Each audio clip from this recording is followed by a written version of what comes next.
little late.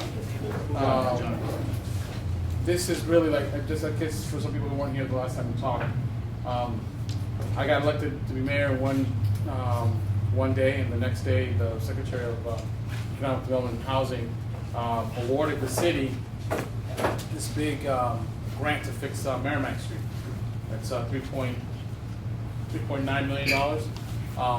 And I had nothing to do with that process except that I was mayor, so I could say thank you, which is not a bad thing in your first year.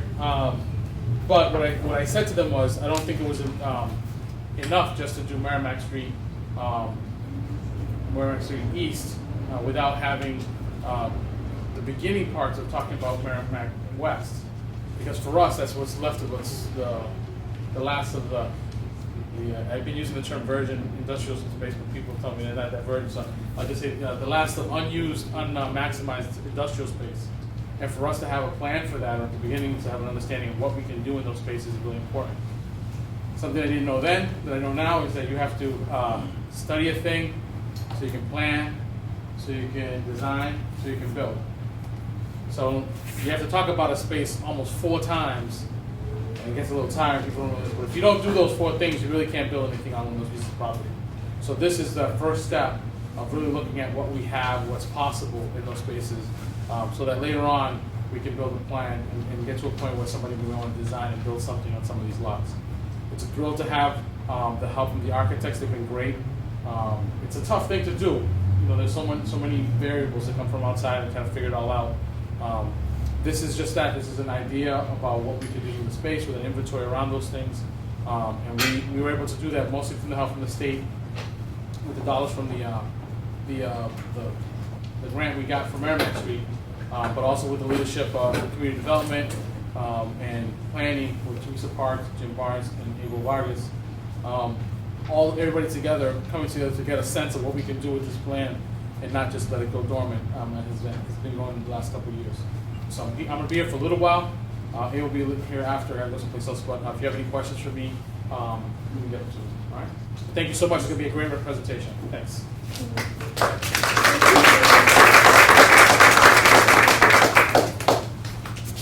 Mayor Rivera has been a really big supporter of this project, and I want to really thank him for his leadership. My name is Kathy McCabe, and I'm the principal of McCabe Enterprises, and I'm leading a multidisciplinary team, and I see some familiar faces, but I want to introduce my team members. Jennifer Mecca. Jen is an urban designer architect who 2 of us collaborate, all of us collaborate quite closely together. Tim Thompson is an engineer specializing in traffic and transportation. Tim is with Power Corporation. And Carolina Caraval is a landscape architect with Carol R. Johnson Associates, and our 3 firms are collaborating together. So we have a lot of information to put forth, but we also want to have a discussion.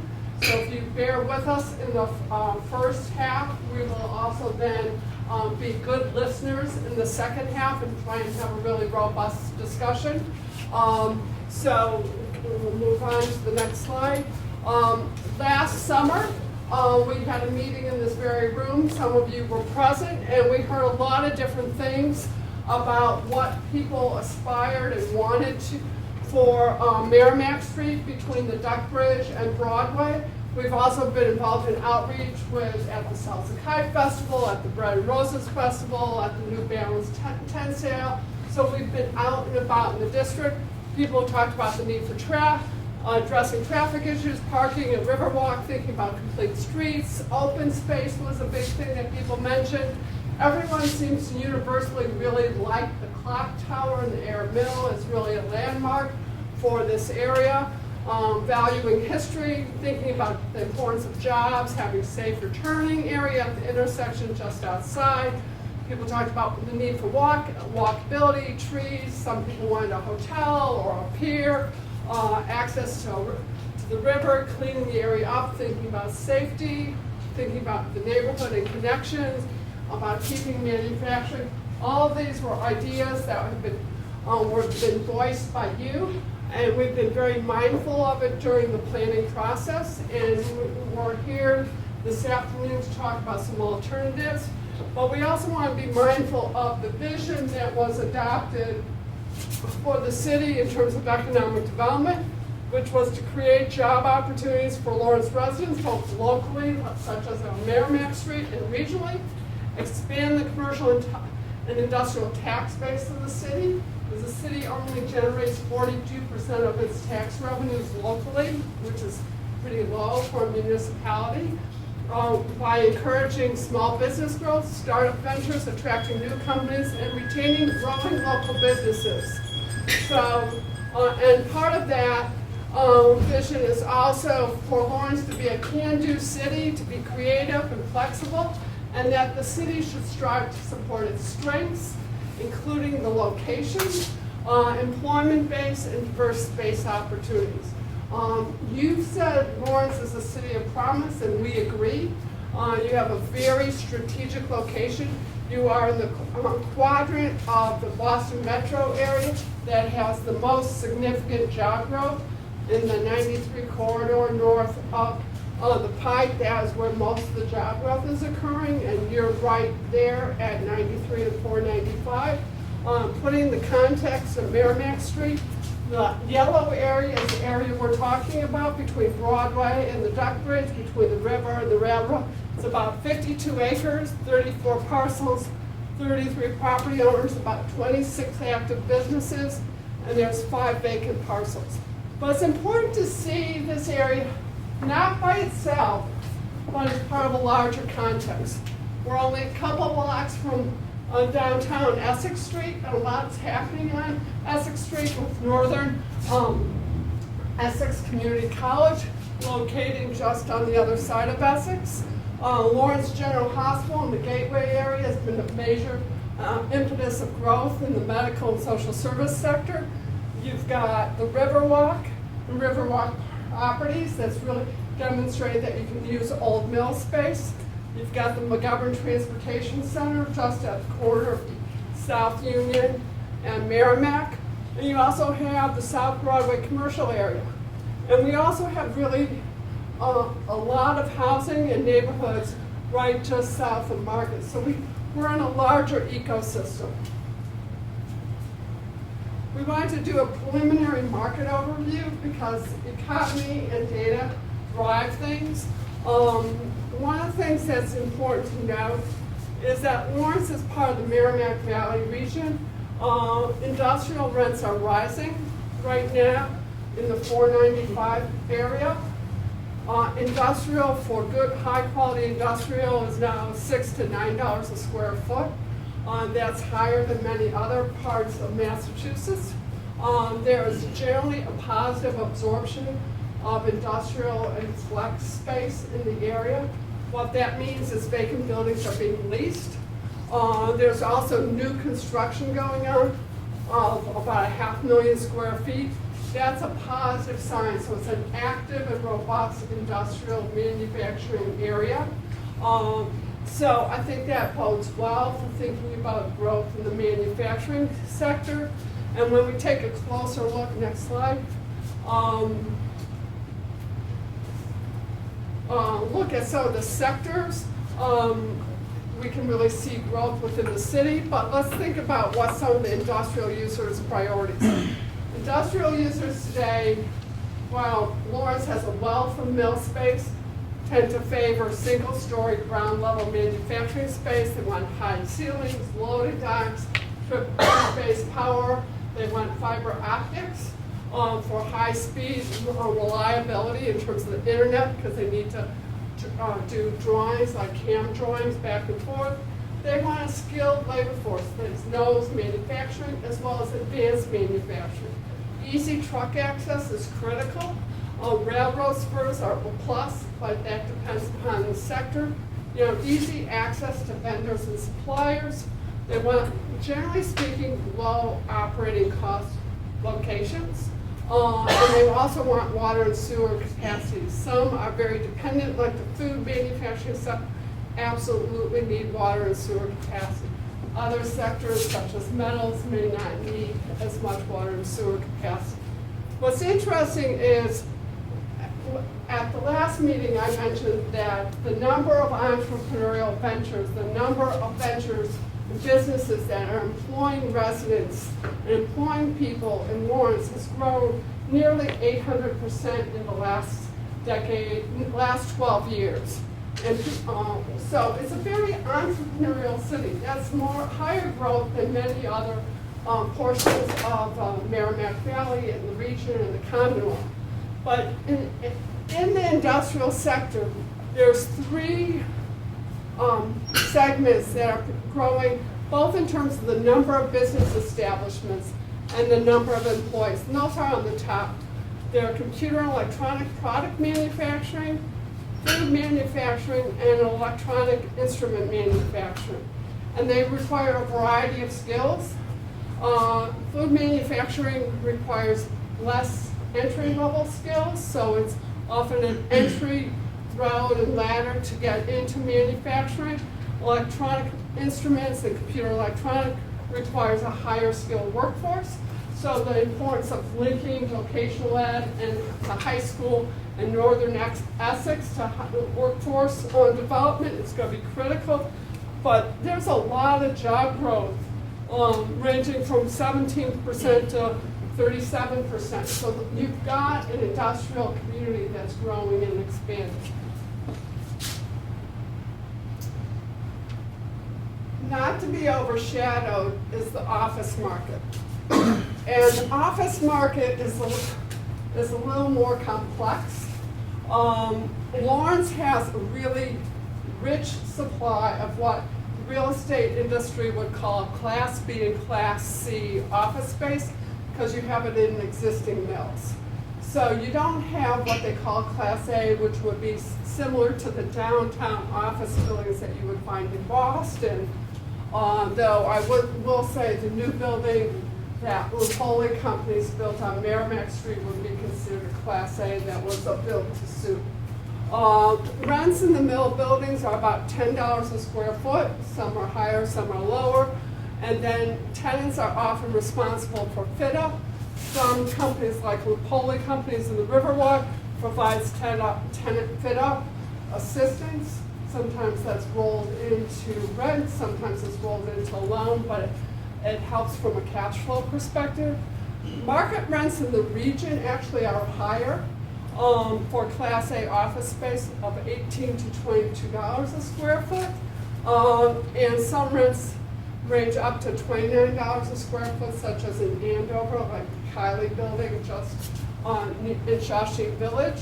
In Andover, you've got a lot of vacant office space that's Class B and Class C office space in the city of Lawrence, but you also have it competitively. You've got the Osgood Landing in North Andover that has thousands and thousands of square feet available. Brickstone Square also has significant vacancies. So looking at the competitive landscape, if you have large build-to-suit owners, they might be interested in building a new building.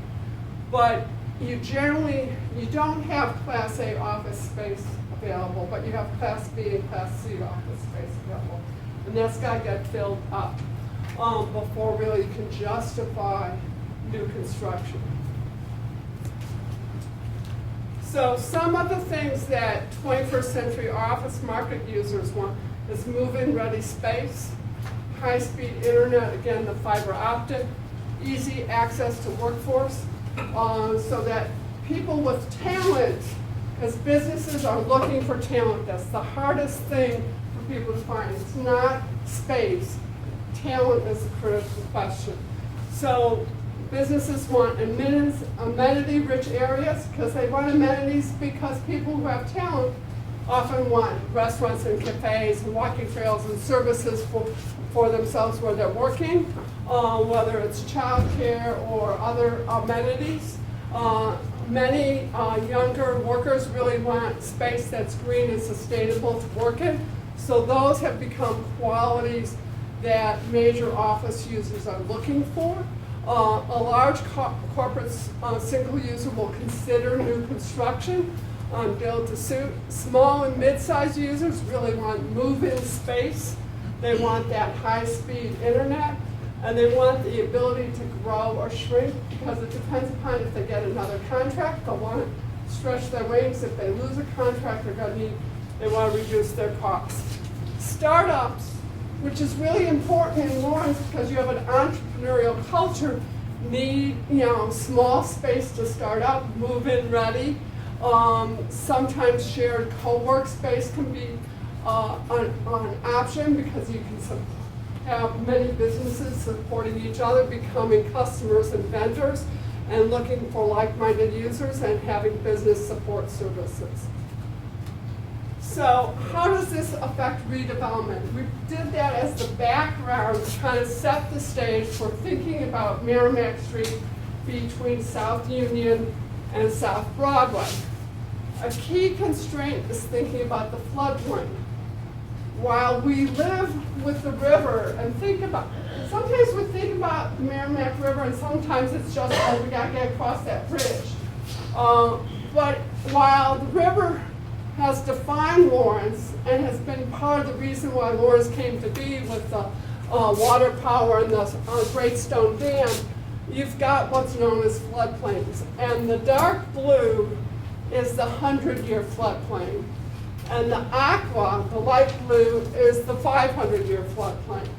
And the area that we're studying, the Merrimack Street corridor between Broadway and the South Broadway and the Duck Bridge is outlined in red.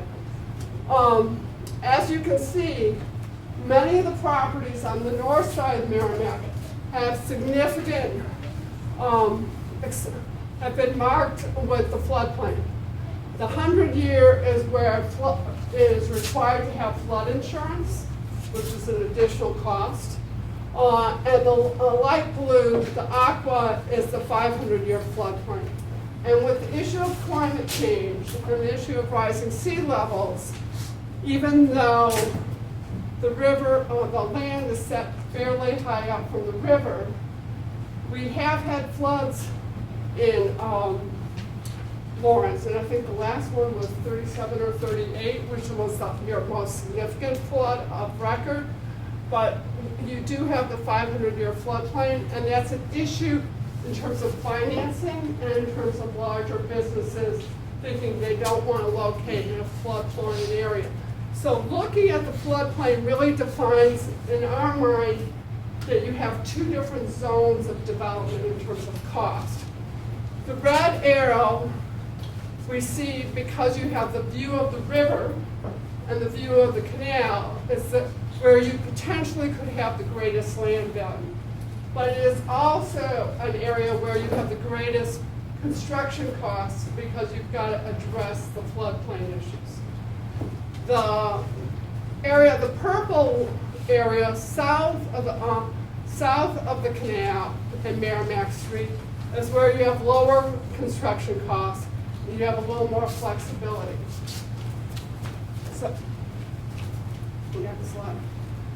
So one of the things is development is not prohibited in a floodplain. What you can't have in a floodplain, what they want you to have in a floodplain is more permeable surfaces so the water can get into the land. And so you can do that with permeable pavement. You cannot have habitable structures within the floodplain. So if you construct in the floodplain, you have to elevate above the projected flood area. So here's on the top drawing, you have a section of where you have the river on the left, the canal on the right.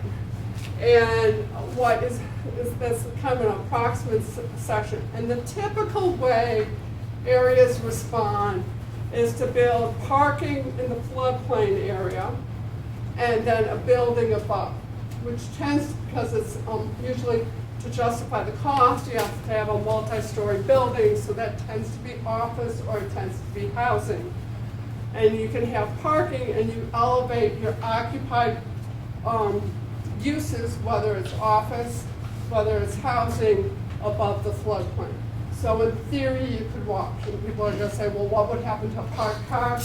Usually you know when a flood is, a storm is anticipating, and I know from working in New Orleans, sometimes people relocate their cars when they anticipate there's going to be a flood, or there's a flood parking zone, so that your cars aren't. So that's kind of an approach to how to address the floodplain issue. We wanted to kind of give you some quick examples from other communities and other industrial cities. We wanted to take the example of Providence. And today, Providence is really thriving and very prosperous in many ways. But in the 1980s, it was really down on its luck. And it was really called the armpit of New England. The population was 156,000, but it's grown significantly, 14%. Lawrence has actually grown more than a higher percentage rate than Providence. In the 1980s, you found, these are photos from that era, the city was a crisscross of railroads. It disconnected the neighborhoods from downtown, from the river. 70% of the waterways in Providence were covered. So what the city decided to do was it had a big vision. It did 4 major infrastructure projects. It relocated the rail line as part of the Northeast Corridor with the Federal Railroad Administration. It relocated 95 that cuts through the city.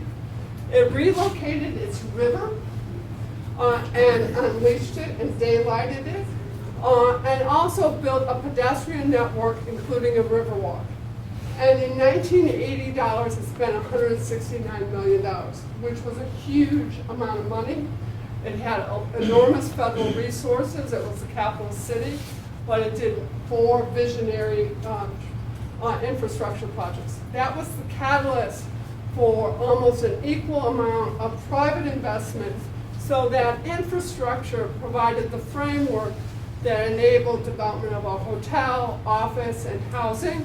And one of the things they've also included was public art.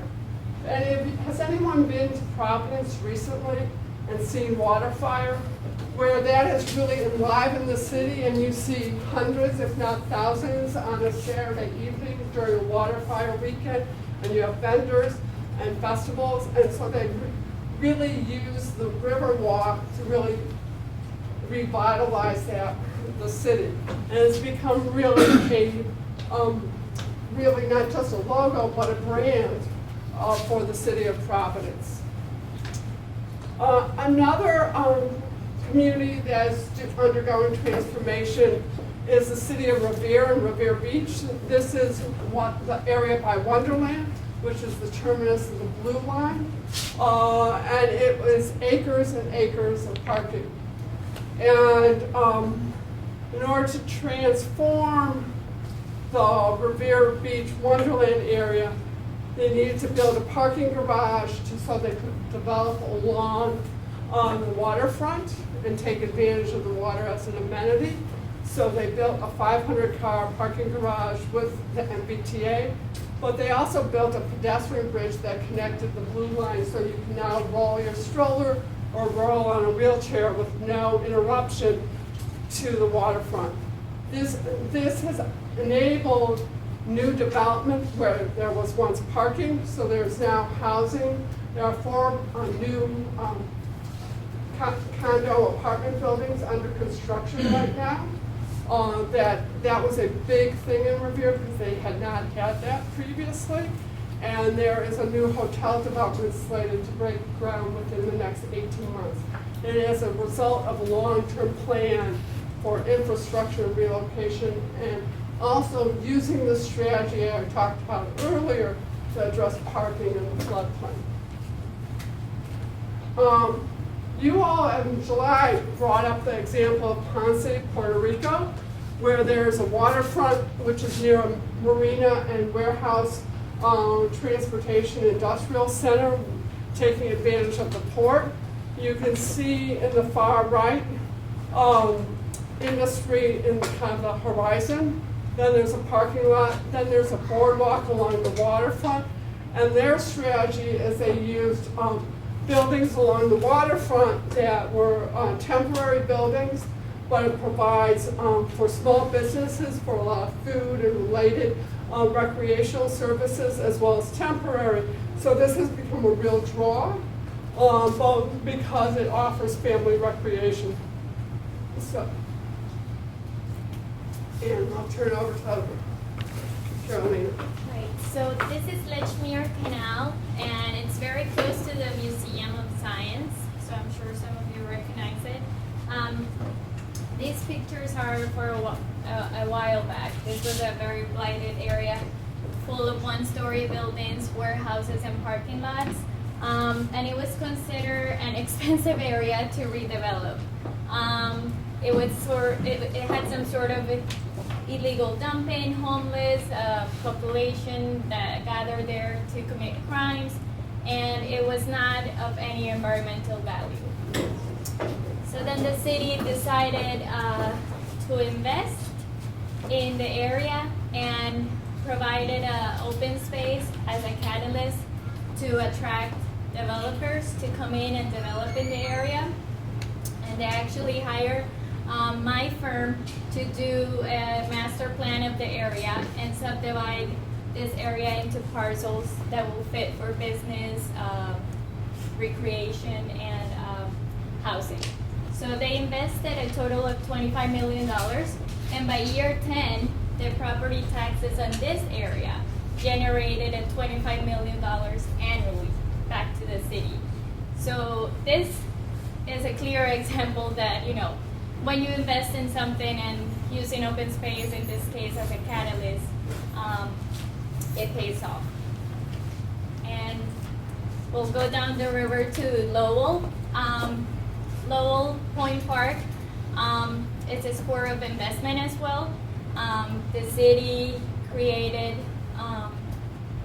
decided that they wanted to create this area as an open space, again, to attract developers to come into the area and develop a building with 15 stories and a new 6-story building that has commercial and retail and restaurants, and also 725 units of housing. So the park is complete now, and then the city is looking for developers to potentially develop the building behind the park. And I'll turn it over to Tim. He's going to talk about the circulation. So just to touch on some of the transportation and circulation issues that we heard from you in the first community meeting. One area that we heard a lot from you about with regards to traffic is the intersection right out here of Merrimack Street and Route 114. So under existing conditions, this traffic signal operates under 3 phases. The eastbound and westbound approaches on Merrimack Street operate concurrently. Northbound and southbound approaches on Amesbury Parker operate together. And then there's an exclusive pedestrian phase which stops traffic in all directions and allows pedestrians to cross on any of the crosswalks. We were able to obtain some counts that were performed under a previous study to perform a capacity analysis of the intersection during both the AM peak hour and PM peak hour. During both of those peak hours, the level of service at the intersection was C. Level of service is a measurement that we use based on delay at an intersection to kind of rate how an intersection is operating. So level of service A would be minimal delay, while level of service F would mean the intersection is operating above capacity. So at this intersection during both peak hours, we're below capacity. At the intersection, there's aging and malfunctioning traffic signal equipment. The southwest corner actually has a pedestrian signal and push button that's no longer there. And the intersection is continuously calling the pedestrian phase. So even when there's no pedestrians present that would press the push button to actuate the pedestrian phase, it's going to the pedestrian phase. It's an inefficiency within the system. Back to that last one. Looking at the intersection geometrics and control, you can see the driveway exiting from this driveway. The driveway exiting into the intersection here from this parking lot is unsignalized. It creates an undesirable situation when we have a driveway in the middle of an intersection that's not controlled. There's either non-existent or excessive wear of some of the lane striping out there. It causes a lot of confusion with drivers. and then it leads to some aggressive driving through the intersection as well. So since we looked at the existing traffic volumes, we don't see a capacity concern during the peak hours. And really, any geometric improvements are constrained by the proximity of the canal. There's buildings right of way, the grade coming northbound. We really felt that focusing improvements on increasing safety and organizing flow through the intersection would be best for it.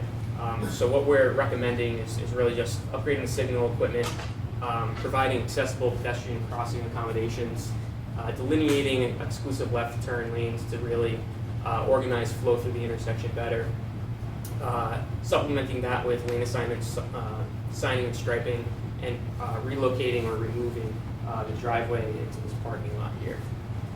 So just a very conceptual layout of what can be proposed at this intersection. There's a large version in the back if you want to take a closer look at it as well, but just highlighting some of those things I mentioned before. So another area we heard a lot about in the first community meeting was the South Canal itself. The South Canal is really one of the features that defines the study area, and it encompasses about 2.76 acres stretching over a half mile along Merrimack Street.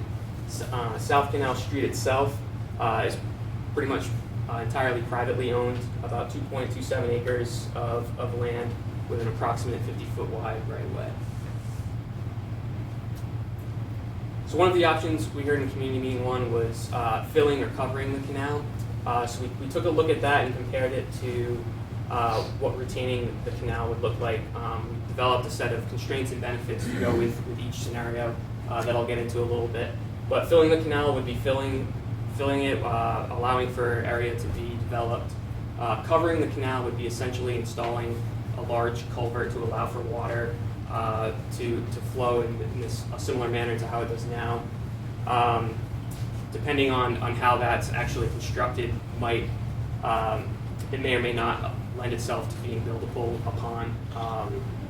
And then retaining the canal, looking at some of the examples that Kathy and Carolina mentioned, really enhancing the canal, using it as a focal point for the study area to help provide a sense of place for the neighborhood.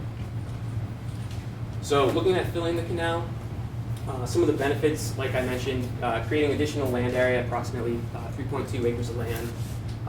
One thing you would be able to do if you filled the canal would be to expand the parcels that are on South Canal Street right now, so they would actually have frontage on Merrimack Street. There's potential additional tax revenue that could come from filling the canal, and then you wouldn't have to worry about the maintenance cost or repairs with the existing canal. Some of the constraints, there's an extensive list of permits and environmental review that would be required to actually fill the canal. It would trigger MEPA and include a possible EIR. Triggers Concom review and wetlands protection. May trigger Chapter 91 waterfront access. It's subject to Army Corps of Engineers review, overall, including an overall environmental assessment, historic review. The canal itself is a historic element. And filling up the canal would require a compensatory mitigation. Typically, the Army Corps of Engineers prefers that as an in lieu fee, ranging from $500,000 to about $2 million in this situation. Mass Historical would have to review this as well. And then all of this includes a significant cost for permitting and review, and it would take a significant amount of time, anywhere in the area from about 3 to 5 years. So retaining the canal would really provide a benefit.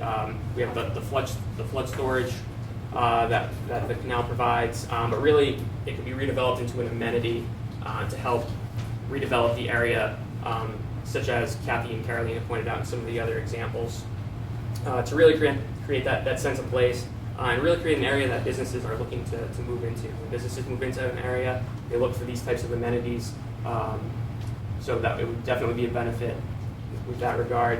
Some of the constraints, the canal wall does have to be repaired and maintained. The canal is currently owned by Enel, so it's privately owned, and it's technically part of the overall waterworks and dam system along the Merrimack River. So we took a look, just order of magnitude of what filling the canal and covering the canal, and also what improvements along Merrimack Street may cost.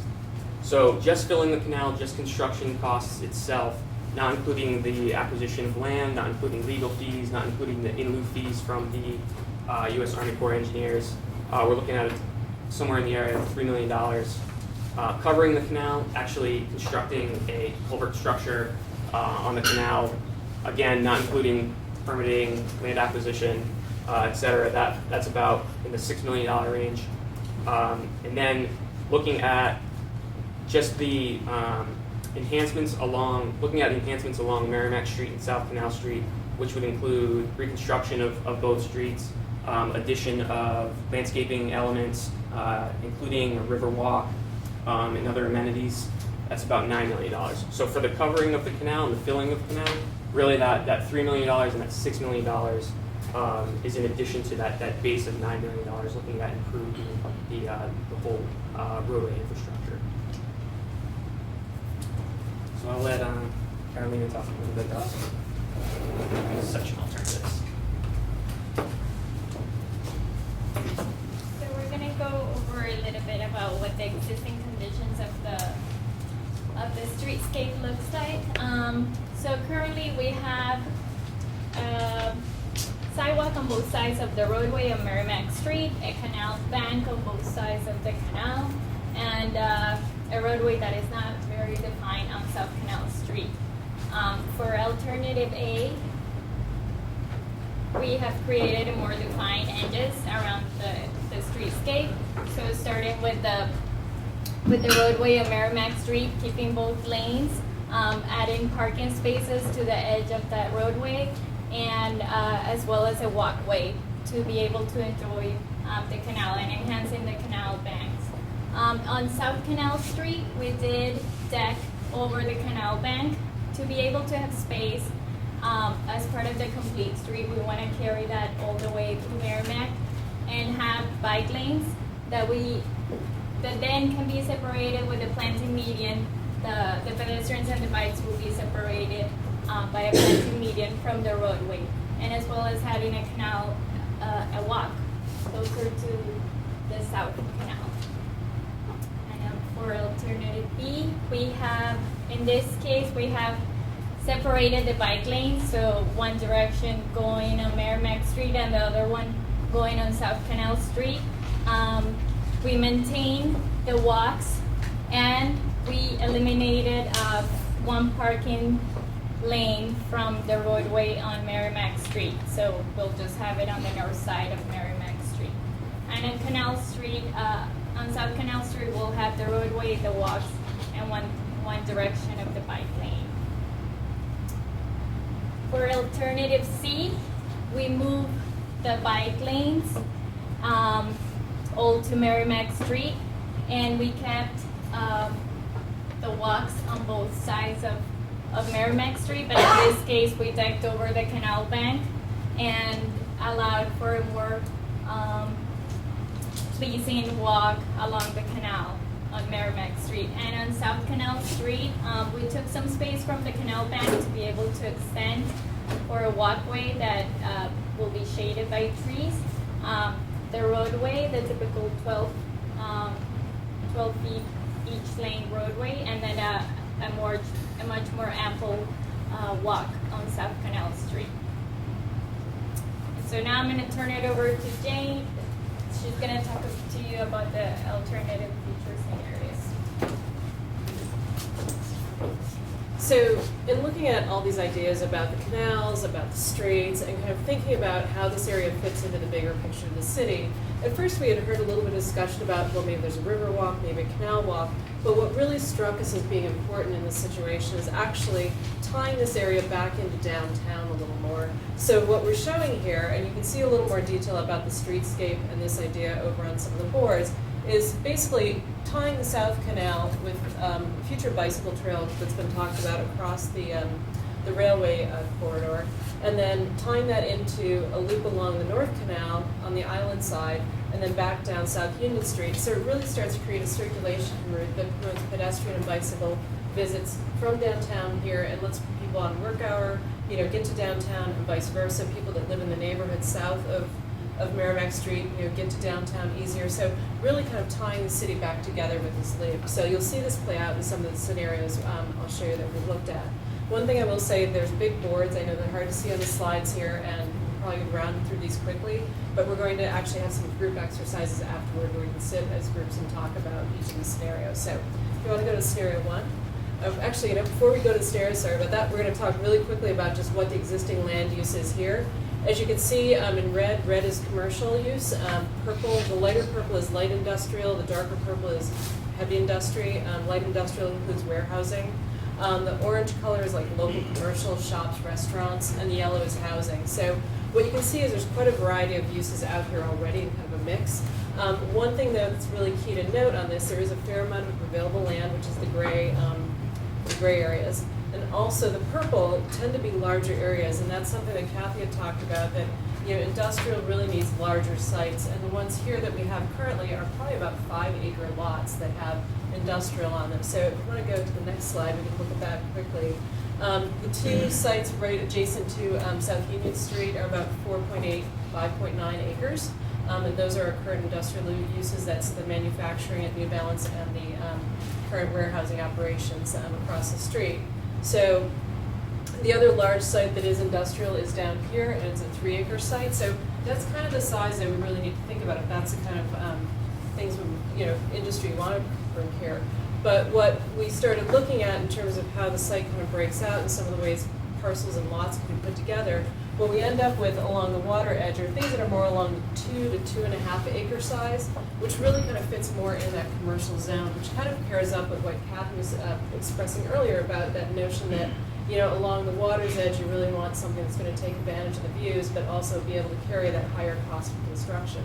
So if we go on to the scenarios, we'll see how this plays out in some of our thoughts. So the first scenario we have, we're calling it Made in America. One of the things that struck us when we were here is some of the manufacturing that already is here, some of the small businesses, and really the idea that that's something that could be promoted as a concept, and bringing more of those retail outlet type or manufacturers that have an outlet type aspect to it, and also something that ties into the history of the city as a manufacturing piece. So the red loop, which kind of pairs up along somewhat of the what we showed as the north-south canal loop, we're calling the Made in America Trail. And it's something that perhaps in the future that maybe something New Balance could consider is actually moving their retail outlet to the corner, so it's really prominent across from the train station when you come out of it. So it kind of signifies an anchor to the neighborhood, a gateway to downtown. What we're looking at for uses if we move along the north side of the canal are really showing some lots that actually probably could be developed as commercial lots, again with that sort of concept of a parking below and office above, or some sort of smaller office type manufacturing above, again with that new kind of industry being more in the tech scenario. That's kind of something that could be supported on that lot size. What we're looking at here on the south side, here is that on the south side of the canal, there are some larger lots. Again, this is a site that's out of the floodplain and more conducive to industrial sites. The current site here is something that actually is a good size for a small, light, or industrial manufacturer might be interested in it. So that's kind of the overall concept for that one. Again, just with the loop connecting back to downtown, could also tie into some of the history, museums and things that are already. If you want to go on to scenario 2, we'll just kind of keep this moving. Scenario 2 we're calling transit-oriented development. A lot of you have probably heard the term TOD. It's kind of the big thing right now. It means basically development that occurs around a rail or transit station. So we already have some of that starting to occur here in Lawrence with the housing and commercial that's being developed on the east side of Merrimack Street. But what we started looking at here is thinking about what mix of uses might support that kind of activity that would come around a transit development. So again, on the north side, smaller lots, kind of thinking commercial use with those. What we're thinking here is that let's focus on the transit development as a business activity center. So maybe there's some sort of small business center that might be established near the train station that really helps connect the transit to downtown a bit.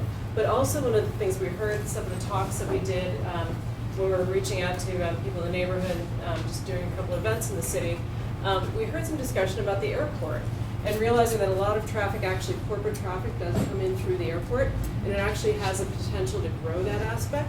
So one thought, people have commented to us, it'd be great if there was a way to get downtown easier because it's kind of far out. So maybe there's something like an airport shuttle that actually can help bring some of the business travelers in, combine that with sort of a small business center that provides amenities that travelers would need there, and use that as an anchor point, again, right by the transit station. So moving further down on the riverside of the canal, what we're showing in blue at the far end, blue signifies institutional development, so something larger like a university, a healthcare provider, or healthcare company.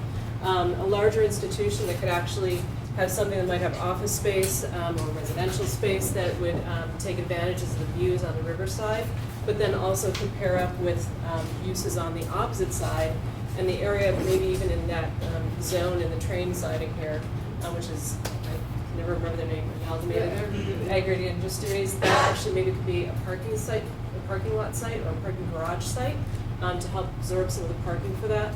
Part of the idea in putting the institutional use at the far end there was that it's very close to the South Broadway corridor, and actually would help feed off that corridor and provide some opportunity for, that has the restaurants that would support the workforce in the institutional area. On the south side of Merrimack Street, in the scenario, we took a slightly radical approach to a few things and threw out the idea of, well, maybe these sites actually are good sites for commercial development as well. Maybe that is, some sort of office sort of development happens there. And one of the things we thought is, well, part of the traffic congestion that happens down in this area with the trucking operations, what if there was actually at a future date an idea to relocate that over closer to the highway so that it has more direct access there, still has rail siding access. And then this building, which is actually a really beautiful historic building, has a really nice bay kind of rhythm on it, could get developed as something like a fresh market or a small business kind of center or incubator type space down the line, because it would be easily divided into smaller spaces. So that was kind of a thought on that. And again, that would pair up with the sort of idea of creating a small business center near the transit station. So next one. Another variation on this, the only difference in this scenario, this is TOD, but it's really a housing scenario, is down at this end, and instead of showing the institutional use occupying the whole western end of the site, we actually said, well, maybe institutional use is over here.